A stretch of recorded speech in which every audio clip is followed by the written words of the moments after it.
Mesdames et messieurs, soyez les bienvenus sur Ecclesia TV. Vous suivez la revue d'actualité au sommaire. Journée d'hommage au frère Yvon Blais. Le samedi 26 février dernier, l'amicale des anciens des collèges catholiques de Mans a organisé un panel sur la vie de ce pionnier de l'enseignement catholique en Côte d'Ivoire. L'événement s'est déroulé à l'Institut Sacré-Cœur d'Adjamé, ISCA. Le compte-rendu dans cette édition. Et puis le Centre de rééducation, de conseil et de formation spécialisée, Saint-Padre Pio, a organisé ce 1er mars la fête du Mardi Gras pour les enfants en situation de handicap dans un espace de loisirs pour petits et grands situé à la Riviera Bonuma, commune de Cocody. Ambiance, jeux et partage de repas, tout était réuni pour le bonheur des tout-petits. L'amicale des anciens des collèges catholiques de Mans, 2ACCM, a organisé un panel sur la vie du frère Yvon Blais, l'un des pionniers de l'enseignement catholique en Côte d'Ivoire. C'était le samedi 26 février dernier à l'Institut Sacré-Cœur d'Adjamé, ISCA, à l'occasion d'une cérémonie d'hommage qui lui était dédiée.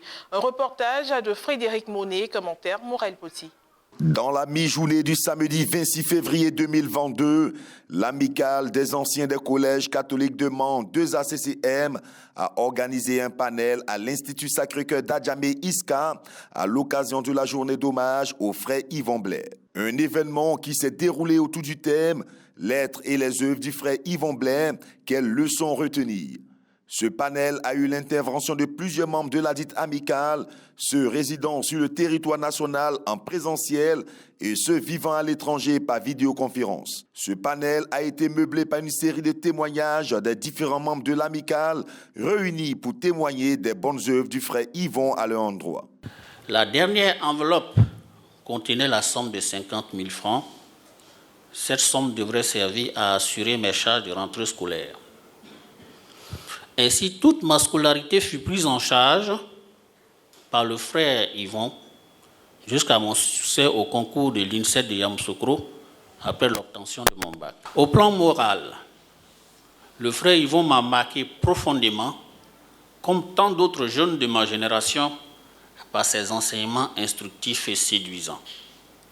À chaque moment décisif de mon existence, une parole du frère sonne toujours dans ma tête. Fais toujours en sorte d'être en harmonie avec ta conscience. Le mot du ministre Bala Keïta, Yapi Boka, affecté au collège catholique garçon de Mans. On dit, on a fait par ordre de mérite, le tableau, on a écrit collège catholique de Mans, parce que notre père, le cardinal Agré, Bernard Agré Assoma, avait décidé ainsi. Fonctionnaire, je suis le premier à être affecté comme fonctionnaire, mais ancien du collège catholique garçon pour travailler. J'arrive, mon directeur, le frère Yvon. Après cette série de témoignages, ont suivi les propositions de projets à mettre en œuvre relatifs à la pérennisation de ces œuvres, en l'occurrence la célébration d'une journée dédiée au frère Yvon chaque année, la création de la fondation Yvon Albert Blais et aussi entreprendre des démarches auprès du Saint-Siège en vue de sa canonisation. Le frère Yvon Blais a été certes un enseignant d'abord, un censeur, ensuite un directeur d'école. Et au cours de ce parcours de 5 décennies, il a été au contact des élèves, des encadreurs, des professeurs. Il a donné un visage humain en fait à l'éducation que les ministres de l'éducation, le président et les différents présidents successifs ont voulu, que notre constitution a voulu. Il a donné un visage humain à ce qu'on appelait l'éducation, la formation de l'homme. Donc dans toute sa plénitude, physique, mentale, intellectuelle et spirituelle. Et donc c'est cela que nous allons tenter de pérenniser à travers la Fondation. Les 2 grands projets que nous avons arrêtés à la suite de cette activité, c'est premièrement de contribuer à la création de la Fondation Yvon Blais. Yvon Blais s'occupait des enfants de la Côte d'Ivoire. Il prenait de son argent pour les mettre à l'école, pour les nourrir et pour les soigner. Nous devons pérenniser cette œuvre et la Fondation va contribuer à pérenniser cette œuvre, mais non seulement dans le domaine de l'éducation, mais dans le domaine spirituel parce qu'il s'occupait de la vie spirituelle de tous les élèves. Le Mardi Gras est une période festive qui précède le mercredi des cendres, marquant le début du temps de carême. Cette année, l'événement a été célébré ce mardi 1er mars. Le Centre de rééducation, de conseil et de formation spécialisé San Padre Pio, en charge des enfants en situation de handicap, a trouvé l'occasion, en ce jour spécial, de mettre de la joie dans le cœur des tout-petits, réunis dans un espace de loisirs situé à Cocody, Riviera Bonoumin, sur la voie d'Atoban. Le point avec Francis Okwe, commentaire Rosine Mobio.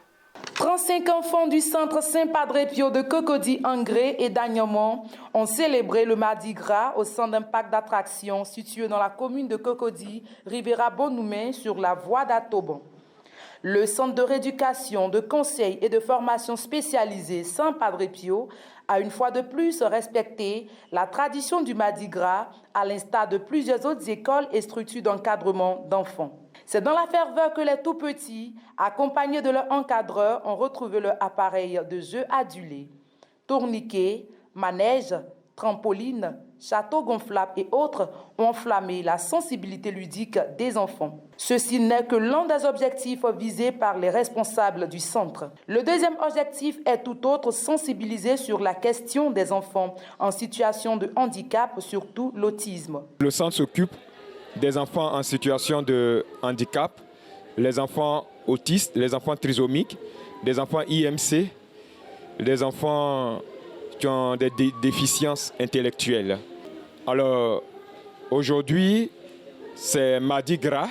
Nous avions décidé de sortir avec ces enfants en situation de handicap pour que vraiment ces enfants puissent jouer, s'amuser.